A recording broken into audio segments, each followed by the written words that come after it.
Brought to you by GatewayCitySavers.com. Softli's Scouting Report, hosted by Cliff Saunders, exclusively on 101ESPN.com. Welcome to this week's edition of the Softli Scouting Report on 101ESPN.com. Cliff Saunders, Tony Softli, 101 ESPN's NFL analyst with you. Chargers come to town on Sunday, Tony. Noon kickoff at the Edward Jones Dome. But let's talk about what happened in Detroit last week. The debacle in Detroit. What's the biggest thing you took away from the 44-6 loss? Do we have to talk about it? Yeah. We do. Okay. Well, I'll tell you what. It was a debacle, like Cliff said. It was all three phases of the game were trashed. I mean, you know, offense, defense, special teams, they struggled in all three phases, and then when one couldn't help the other, it just kind of all fell apart. I thought they'd be a lot more competitive going into Detroit against that team that was 0-4, but really they weren't an 0-4 team as they played and as they competed. So, you know what, it wasn't that big of a shock. I had a feeling they would lose, but nothing like that. That was crazy. And Tony did actually pick the Lions to win that game. Now we got the Chargers coming in, and it's like every year we know the sun's going to rise in the east, set in the west, and the Chargers are going to get off to a slow start. They're 2-3. What's wrong in San Diego? Well, you know what? Nothing's wrong in San Diego other than that record. I think they are doing a good job. You know, in offense and defense, they're ranked 1 in offense, 2 in defense. Their special teams have fallen apart a little bit. They're last in punt return and a few other categories. But you know what?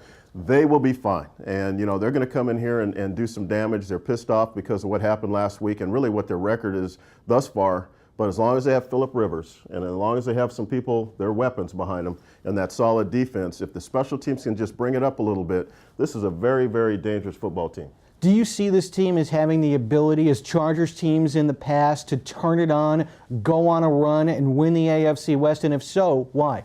Well, you know what, like I just mentioned, you know, it's Phillip Rivers and his weapons. They have Gates and Nani and Floyd. They have enough weapons, and the two-headed monster running back, the rookie Matthews and Tolbert, that these guys are very dangerous. The defense is very stout. It's like a controlled chaos that's going on out there. But I'll tell you what, these guys have the weapons that they need to come on late in the end of the year, and that's really their chemistry. That's what they've done in the last couple of years. What are they, 4 AFC West champions? I think that you know, this is a very dangerous football team.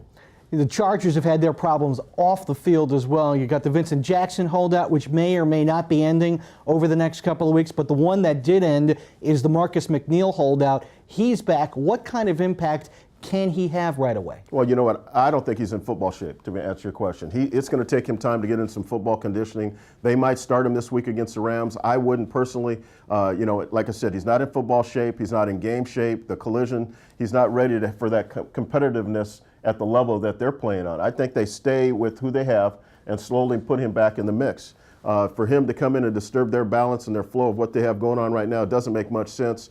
But I'm not a football coach, so you know what? He might start this weekend. You mentioned Phillip Rivers before, and look at the numbers he's putting up. They're absolutely amazing. I think he's on pace to get close to 5,000 yards this year. Where does he fit in terms of the elite quarterbacks in the league? Because every time you talk about elite quarterbacks, first 3 names that are mentioned, Manning, Breeze, and Brady, not necessarily in that order, but I think at least if Rivers keeps doing what he's been doing, he's got to be in that group. Well, he's in that group, there's no doubt. He's in the top 5 in my opinion. He's a Pro Bowler every year. Here's a guy that is very durable. He's very tough. He's a leader. He can stand in under pressure and deliver. You can look at his numbers that he has so far this year. The guy puts up phenomenal numbers. Yes, he has weapons, but his durability and his toughness really start to stand out, and the leadership qualities are off the chart. There's no question. Now, how do the Rams go about getting him off his game? You're not going to stop Phillip Rivers. You're not going to stop Antonio Gates, right, like you mentioned before. But how do you disrupt the rhythm long enough in order to get him just a wee bit off his game? Well, what you have to do is you have to slow down his weapons. You have to stop that running game of the two-headed monster of Talbert and Matthews,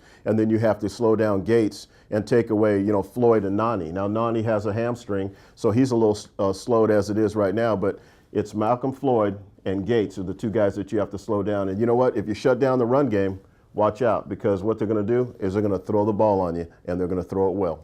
Offensively for the Rams, the big injury last week to Mark Clayton. The big news this week, Denario Alexander being promoted from the practice squad to the active roster. My question is, though, who is the wide receiver that will pick up the slack immediately off the bat for Clayton? Because I personally don't think it's going to be Alexander. Well, I don't think it's any one receiver. I think what's going to have to happen is going to have to be a group of people. You're going to have to see Gibson step up and Amendola to continue doing what he's doing. Laurent Robinson's going to have to come through. And finally, Gilliard's going to have to step up and make some plays. There's no doubt about it.